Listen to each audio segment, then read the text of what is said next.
उसका 21 अध्याय और वचन 34, जागते रहो। जिस भी बहन या भाई ने ये वचन को निकाल लिया है वो पढ़ सकता है। हालेलुया। हालेलुया। जागते रहो, इसलिए सावधान रहो। ऐसा न हो कि तुम्हारे मन खुमार और मतवालेपन और इस जीवन की चिंताओं से सुस्त हो जाए और वह दिन तुम पर फंदे के समान अचानक आ पड़े। हालेलुया। हालेलुया। क्या लिखा गया है कि इसलिए सावधान रहो, ऐसा ना हो तुम्हारे मन खुमार और मतवालेपन और इस जीवन की चिंताओं से सुस्त हो जाए और वह दिन तुम पर फंदे के समान अचानक आ पड़े। आगे, क्योंकि वह सारी पृथ्वी के सब रहने वालों पर किसी प्रकार आ पड़ेगा। इसलिए जागते रहो और हर समय प्रार्थना करते रहो कि तुम इन सब आने वाली घटनाओं से बचने और मनुष्य के पुत्र के सामने खड़े होने के योग्य बनो। हालेलुया। क्या लिखा गया है कि इसलिए जागते रहो और हर समय प्रार्थना करते रहो कि तुम आने वाली घटनाओं से बचे रहो और मनुष्य के पुत्र के सामने खड़े होने के योग्य बनो। आमीन। हालेलुया। जोर से हालेलुया। देखिए, ऐसा ना हो कि तुम्हारा मन खुमार यानी नशे में, किसी भी प्रकार के नशे में या सरूर में, मतवालेपन यानी पागलपन में और जीवन की चिंताओं से सुस्त हो जाए और प्रार्थनाओं से हट जाए। आमीन। आमीन। और वे दिन तुम पर अचानक आ पड़े। इसलिए जागते रहो और लगातार प्रार्थना करते रहो कि तुम उन आने वाले दिनों से बचे रहो और परमेश्वर के पुत्र के सामने खड़े होने के योग्य बनो। आमीन। आमीन। तुम्हारा मन किसी भी प्रकार के नशे में या पागलपन में या जीवन की चिंताओं से सुस्त न पड़ जाए और तुम्हारा मन प्रार्थनाओं से हटने लगे। आमीन। देखिए, किसी भी चीज की जब अधिकता जीवन के अंदर आती है तो प्रार्थनाओं में कमी होने लगती है। हम किसी भी प्रकार का नशा हो, हालेलुया, किसी भी प्रकार का नशा हो, किसी भी प्रकार का पागलपन हो, हालेलुया, जब वो जीवन के अंदर हद से ज्यादा हो जाता है, अब परमेश्वर से हटने लगते हैं। आप जब जीवन की चिंताओं में अधिक धंस जाते हो तब प्रार्थनाओं से हटने लगते हैं। आमीन। ये योजना होती है शैतान की। वो आपके जीवन में ऐसी परेशानियां लेकर आता है, आपके जीवन में ऐसा समय लेकर आता है कि आपका मन जो है वो प्रार्थनाओं से हटने लगता है। लेकिन वचन हमें सिखाता है कि जागते रहो, कि तुम पर वो दिन जब आए तो उनके लिए तुम तैयार खड़े रहो। इसलिए जागते रहो, प्रार्थना करते रहो कि तुम खुदा के पुत्र के सामने खड़े होने के योग्य बन सको। आमीन। आमीन। आमीन। जीवन की चिंताओं में आकर प्रार्थनाओं से हट जाना। जब इंसान के जीवन के अंदर दुख आते हैं, इंसान के जीवन के अंदर परेशानियां आती हैं, इंसान के जीवन के अंदर परीक्षाएं आती हैं, तो उसका मन सुस्त होता जाता है, उसका जीवन क्या होने लगता है? हालेलुया। हालेलुया। लिखता है कि जीवन की चिंताओं से सुस्त होने लगता है। हम लोग, शैतान हमारे जीवन में इतनी चिंताएं लेकर आ जाता है कि हमारा मन प्रार्थनाओं से डाइवर्ट कर देता है, हमारा मन प्रार्थनाओं से हट जाता है, हम लोग उन चीजों में ही घिर जाते हैं। आमीन। आपके जीवन में कोई भी परीक्षाएं हैं, आपके जीवन में कोई भी चिंता है, वो शैतान के द्वारा लाई गई है ताकि आप उन सब चिंताओं में घिर जाओ और आपका प्रार्थना से मन और खुदा से मन हट जाए। आमीन। जीवन की चिंताएं यही होती है। जीवन की चिंताएं इसलिए हमारे जीवन में आती है कि हम प्रार्थनाओं में सुस्त पड़े। इसलिए जागते रहो हर समय तक। आपको पता है कि हमारे जीवन में परीक्षा आएंगी, आपको पता है कि जीवन में शैतान के द्वारा परीक्षा आएंगी, आपको पता है कि जीवन में शैतान भी आएगा, लेकिन तैयारी पहले से करके रहो, पहले से तैयार मिलो। हमेशा जागते रहो, लगातार प्रार्थना करते रहो, लगातार प्रार्थना करते रहो। हालेलुया। ताकि आप खुदा के सामने और उसके पुत्र के सामने खड़े हो सके। आमीन। किसी भी प्रकार का नशा, जब आपके जीवन के अंदर कोई भी चीज प्रार्थनाओं से ज्यादा हावी होने लगती है ना, तब खुदा का अभिषेक आपके जीवन से जाने लगता है। आमीन। तुम्हारा मन खुमार, खुमार क्या मतलब क्या होता है? कोई भी नशा या फिर कोई भी सुरूर, किसी भी प्रकार का नशा है। आमीन। नशे का मतलब यही नहीं होता कि सिर्फ वो ड्रिंक कर रहा है या फिर कोई भी ऐसा पदार्थ ले रहा है जो शरीर को हानि पहुंचा रहा है। आमीन। नशे का मतलब वो नहीं होता। नशा बहुत प्रकार का होता है। नशा बहुत प्रकार का होता है। जब आप किसी व्यक्ति को इतना प्रेम करते हैं, हालेलुया हालेलुया, आप किसी व्यक्ति को इतना प्रेम करते हैं कि आपका उस व्यक्ति के बिना मन नहीं लगता, हालेलुया, और आप उस व्यक्ति के बिना रह नहीं सकते, वो भी एक प्रकार का नशा है। हालेलुया हालेलुया, वो भी एक प्रकार का नशा है। वो चीज आपको परमेश्वर से क्या करती है? दूर करती है। हमें किसी भी प्रकार के खुमार, तुम्हारा मन किसी भी प्रकार के खुमार से ना भरने पाए, किसी भी प्रकार के नशे से ना भरने। किसी चीज की जब आप आदत लगा लेते हो, हालेलुया, वो आदत आपको क्या करती है? परमेश्वर से दूर करती है। वो किसी भी प्रकार का नशा हो सकता है। आप एडिक्ट, जब किसी एक चीज के एडिक्ट हो जाते हो ना, वो आपको परमेश्वर से दूर करती है। आप किसी भी प्रकार के एडिक्ट हो, आप किसी मनुष्य के से एडिक्ट हो, हालेलुया, आप फोन के एडिक्ट हो, आपको फोन हमेशा लगातार चलाना चाहिए, हालेलुया, आपकी आदत वो बन चुकी है। और किसी भी प्रकार का नशा होता है। जब आप किसी व्यक्ति या किसी भी चीज के बिना नहीं रह पाते, एडिक्ट हो चुके हो उस चीज के, आपको वो चीज का नशा है, हो चुका है, हालेलुया, वो चीज आपको क्या करेगी? परमेश्वर से दूर करती है। आमीन आमीन। वो चीज आपको क्या करती है? परमेश्वर से दूर करती है। लिखता है कि तुम्हारा मन खुमार और मतवालेपन और जीवन की चिंताओं से सुस्त न हो जाए, हालेलुया, कि और वह दिन तुम पर फंदे के समान अचानक आ पड़े, क्योंकि वह सारी पृथ्वी के सब रहने वालों पर इसी प्रकार आ पड़ेगा। इसलिए तुम्हारे लिए कहा गया है कि जागते रहो, प्रार्थना करते रहो कि आने वाली घटनाओं से बचने और मनुष्य के पुत्र के सामने खड़े होने के योग्य बनो। समझ में आया? हालेलुया। जीवन की चिंताओं में जब घिर जाओगे, हालेलुया, परमेश्वर से मत हट जाए, परमेश्वर से, क्योंकि आपका माइंड जो है वो उस चिंताओं में जा रहा है। आपका धीरे धीरे क्या होता है कि विश्वास, ये काम आप शैतान की योजनाओं को समझो, हालेलुया, आप शैतान की योजनाओं को समझो कि शैतान किस प्रकार आपके जीवन में काम करता है। वो आपको इतनी चिंताओं में डाल देगा, हालेलुया, इतनी परेशानियों में डाल देगा कि आपका प्रार्थना से मन हटने लगेगा। लेकिन सतर्क रहो, जागते रहो। वो लिखता है जागते रहो और प्रार्थना करते रहो कि तुम ऐसे दिनों से बचे रहो और मनुष्य के पुत्र के सामने खड़े होने के योग्य रहो। Hallelujah hallelujah.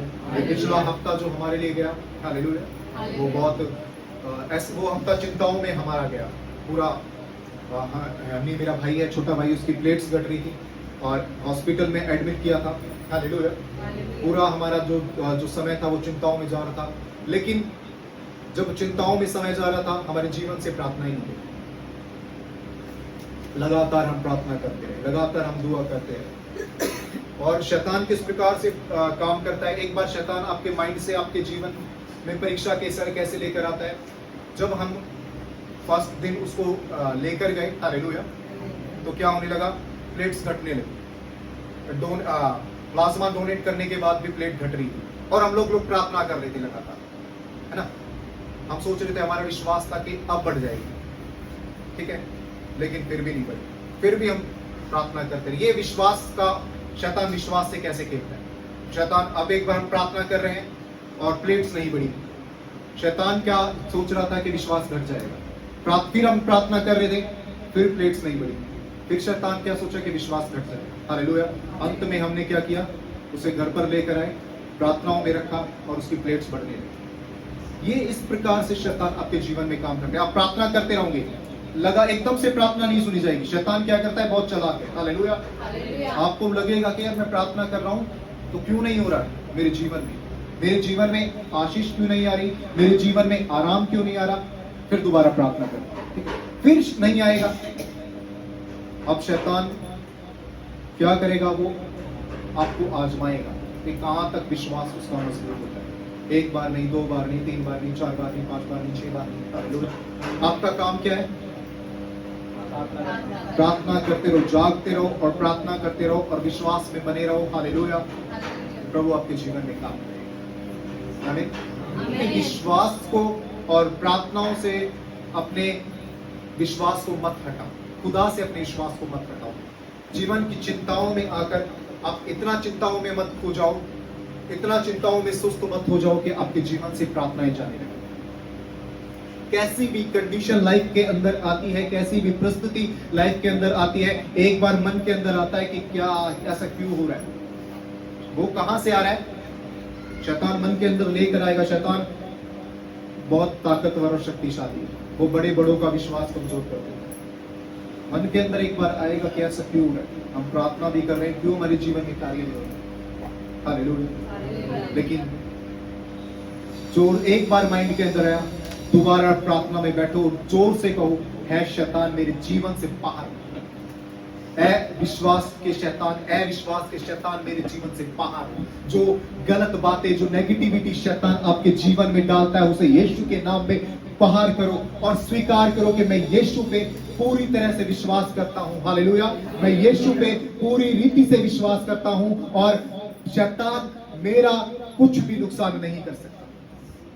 जब ये चीज आप अपने जीवन में स्वीकार करते हो, आप बोलते हो कि मैं यीशु के हाथ में अपने जीवन को सौंपता हूं, मैं यीशु के हाथ में अपनी परीक्षाओं को सौंपता हूं। हालेलुया। शैतान बाहर होगा। उस जीवन की चिंताओं में सुस्त मत हो जाओ, अपने जीवन से प्रार्थनाएं मत जाने देना। जब अब परीक्षाएं आपके जीवन में आती हैं, हालेलुया, जीवन की चिंताएं आपके लाइफ के अंदर आती है, प्रार्थनाएं दुगनी कर दीजिए। हालेलुया। विश्वास दुगना कर दीजिए। 1% अगर मन के अंदर थोड़ा सा भी डाउट आए तो शैतान के द्वारा उस डाउट आपके जीवन में आया है। हालेलुया। डांट मारकर उस डाउट को अपने जीवन से बाहर करो। हालेलुया। आप देखिए कि आपके जीवन में खुदा किस प्रकार से कार्य करता है, आपके जीवन में खुदा किस प्रकार से काम करता है। सौंप दीजिए खुदा को। हालेलुया। जो भी करेगा उसके हाथों में सौंप दीजिए और जो भी होगा उसकी इच्छा से आपके जीवन में होगा। पूरी रीति से अपने आप को खुदा के हाथों में समर्पण कर दीजिए। हालेलुया। लिखा गया है कि हर समय प्रार्थना करते रहो, हर समय प्रार्थना करते रहो। हालेलुया। क्योंकि आने वाली घटनाओं और मनुष्य के पुत्र के सामने तुम खड़े हो सकते। आपके जीवन में प्रार्थनाएं बहुत जरूरी है। हालेलुया। आपके जीवन में प्रार्थनाएं बहुत जरूरी है। प्रार्थना लगातार आपके जीवन में प्रार्थनाएं होती रहनी चाहिए। प्रार्थना को अपने जीवन से कभी मत बचाइए। जो व्यक्ति, जो लोग सोचते हैं कि मैं एक दिन प्रार्थना नहीं करूंगा तो कुछ नहीं होगा। हालेलुया। जिस व्यक्ति के माइंड के अंदर ये चीज है कि मैं एक दिन प्रार्थना नहीं करूंगा तो कुछ नहीं होगा, एक दिन की प्रार्थना न करना आपके जीवन में बहुत कुछ कर सकता है। क्योंकि आप नहीं जानते आने वाली घटनाओं को जो शैतान ने पहले से आपके लिए तैयार कर रखी है। शैतान बहुत एडवांस है। हालेलुया। शैतान बहुत एडवांस है, आपसे कहीं ज्यादा एडवांस है। पहले से उसने आपकी लाइफ के लिए परीक्षाएं, पहले से ही आपकी लाइफ के लिए चिंताएं तैयार कर ली। और आपका काम क्या है? उन परीक्षाओं के लिए और उन कठिनाइयों के लिए अपने आप को तैयार करना। और तैयार आप कैसे होंगे? आप प्रार्थनाओं के द्वारा तैयार। प्रार्थनाओं के द्वारा आपको खुदा ताकत देगा, प्रार्थनाओं के द्वारा आपको खुदा हिम्मत देगा। हालेलुया। हालेलुया। और प्रार्थनाओं के द्वारा ही आप परीक्षाओं से जीत सकते हैं। आमीन। आमीन। अभी हाल ही में अभी वुमेन क्रिकेट वर्ल्ड कप हुआ है। उसकी जो कैप्टन है, मेरे को नाम याद नहीं है। हालेलुया। वो लड़की क्या थी? मेंटली डिस्टर्ब थी। उसे उसकी टीम से निकाल दिया गया। हालेलुया। उसके जो फादर थे उसे उस पर धर्म परिवर्तन का आरोप लगाया गया। हालेलुया। लेकिन जब वो खुदा में चलने वाली लड़की थी, आमीन, वो खुदा पर विश्वास करने वाली लड़की थी। जब मैच का अंत चल रहा था, हालेलुया, उसकी गवाही क्या थी कि वो अंत तक, जब वो थक चुकी थी, वो खुदा के वचन को याद कर रही थी। आमीन। वो खुदा के अंत तक, लास्ट तक जब वो थकी हुई थी, वो परमेश्वर के वचन को याद कर रही थी। वो लगातार परमेश्वर के वचन को दोहरा रही थी कि स्थिर रहे। हालेलुया। खुदा तेरे जीवन में कार्य करे, हिम्मत रख, खुदा तेरे जीवन में कार्य करे। और क्या होता है कि वो मैच को जीत जाए। आमीन। जो मेंटली डिस्टर्ब थी, हालेलुया, मेंटली डिस्टर्ब थी और लगातार परीक्षाओं में चल रही थी, लेकिन अंत तक खुदा पर भरोसा रखा। आमीन। ऐसा ही परमेश्वर आपके जीवन में कार्य करता है कि परीक्षाएं जब आपके जीवन में आती हैं, दुख जब आपके जीवन में आता है, कठिनाई जब आपके जीवन में आती है, प्रार्थनाओं पर विश्वास रखो, खुदा पर विश्वास रखो। खुदा आपके जीवन में वो कार्य करेगा जो आप सोच भी नहीं सकते। हालेलुया। लेकिन अपने मन में खुमार, हालेलुया, और मतवालापन और जीवन की चिंताओं में सुस्त मत हो जाओ। कोई भी नशा आपके खुदा से बढ़कर नहीं है। आपके जीवन में सिर्फ एक नशा होना चाहिए। हालेलुया। किसका? प्रार्थनाओं का नशा, परमेश्वर का नशा। आपको नशा क्या हो जाता है? आदत होना किसी चीज की। अगर वो चीज नहीं मिलेगी, जब आप किसी चीज के एडिक्ट हो जाते हो ना, और वो चीज नहीं मिलती, तो क्या होने लगता है? शरीर में कंपन आने लगता है, आपका मन घबराने लगता है कि वो चीज नहीं मिल रही। हालेलुया। ऐसा ही आपके जीवन में प्रार्थनाओं का होना चाहिए। अगर प्रार्थना, एक दिन प्रार्थना न करे, एक दिन खुदा के वचन को ना बैठ कर पढ़े, तो क्या हो जाए? मैंने आज आपके मन उस चीज को एडिक्ट बना लो, उस चीज को आदत बना लो, उस चीज को नशा बना लो। हालेलुया।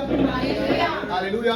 आपके जीवन में सिर्फ एक नशा होना चाहिए, वो है खुदा का, वो है प्रार्थनाओं का, वो है परमेश्वर के वचन का। हालेलुया। उस चीज को क्या बना लो? आदत बना लो, अपनी आदत बना लो। अगर एक दिन भी मैं प्रार्थना न करूं, हालेलुया, अगर एक दिन भी मैं खुदा के साथ ना बैठूं, तो मेरा शरीर क्या हो जाएगा? खत्म हो जाएगा। हालेलुया। और दूसरी चीजों को आदत मत बनाओ, और दूसरी चीजों को नशा मत बनाओ। हालेलुया। हालेलुया। मैं अगर इससे बात नहीं करूंगा तो मैं मर जाऊंगा, अगर मैं इससे बात नहीं करूंगी तो मर जाऊंगा। आदत हो जाती है। हालेलुया। हालेलुया। आप अगर खुदा के वचन में नहीं बैठते, आप अगर खुदा पे विश्वास नहीं रखते, तो धीरे धीरे कमजोर होने लगते हो आत्मिकता और शारीरिकता में। हालेलुया। और एक दिन शरीर को छोड़ देते हो। ये होता है प्रार्थनाओं का असर, ये होता है लगातार जागते रहने का असर। तो आदत किस चीज को बनाओ? अपनी परमेश्वर। हालेलुया। हालेलुया। भले ही मनुष्य ना रहे, लेकिन खुदा आपके जीवन में हमेशा रहना चाहिए। आमीन। आमीन। किसी भी चीज को लिखता है कि तुम्हारा मन खुमार से भरा नहीं होना चाहिए। तुम्हारा मन किसी भी प्रकार के खुमार में नहीं होना चाहिए। तुम्हारा मन किसी भी प्रकार के नशे में नहीं होना चाहिए। हालेलुया। हालेलुया। तुम्हारा मन मतवालापन क्या होता है? हालेलुया। हालेलुया। मतवालापन किसी भी प्रकार के नशे में आकर पागलपन होना, वो पागलपन होना। हालेलुया। वो न तुम्हारे जीवन में नहीं होना चाहिए। और संसार की चिंताएं, जीवन की चिंताएं जो तुम्हारे लाइफ को सुस्त बना रही है, वो तुम्हारे जीवन में नहीं होनी चाहिए। हालेलुया। तो आपके जीवन में एक नशा होना चाहिए, परमेश्वर। आपके जीवन में जितनी भी चिंताएं हैं जो आपकी लाइफ को लगातार सुस्त कर रही है, आपको प्रार्थनाओं से हटा रही है। हालेलुया। वो शैतान की योजना आपके जीवन में है। वो जो भी चीज हो रही है, वो शैतान के द्वारा आपके जीवन में हो रही है। हालेलुया। आपको क्या करना है? उस शैतान को हराना है। आपको प्रार्थनाओं के द्वारा मनुष्य के पुत्र के सामने खड़े होने के योग्य बनाना है। आमीन। आमीन। आमीन। तो प्रभु में क्या करो? तुम्हारे इसलिए सावधान रहो, ऐसा न हो कि तुम्हारा मन खुमार और मतवालेपन और जीवन की चिंताओं से सुस्त हो जाए, और वह दिन तुम पर फंदे के समान अचानक आ पड़े। हालेलुया। फिर 36 में लिखता है कि इसलिए जागते रहो और हर समय प्रार्थना करते रहो कि तुम इन सब आने वाली घटनाओं से बचने और मनुष्य के पुत्र के सामने खड़े होने के योग्य बन सके। प्रभु आपको इस वचन के द्वारा आशीष दे। आमीन। सभी खड़े हो जाएंगे।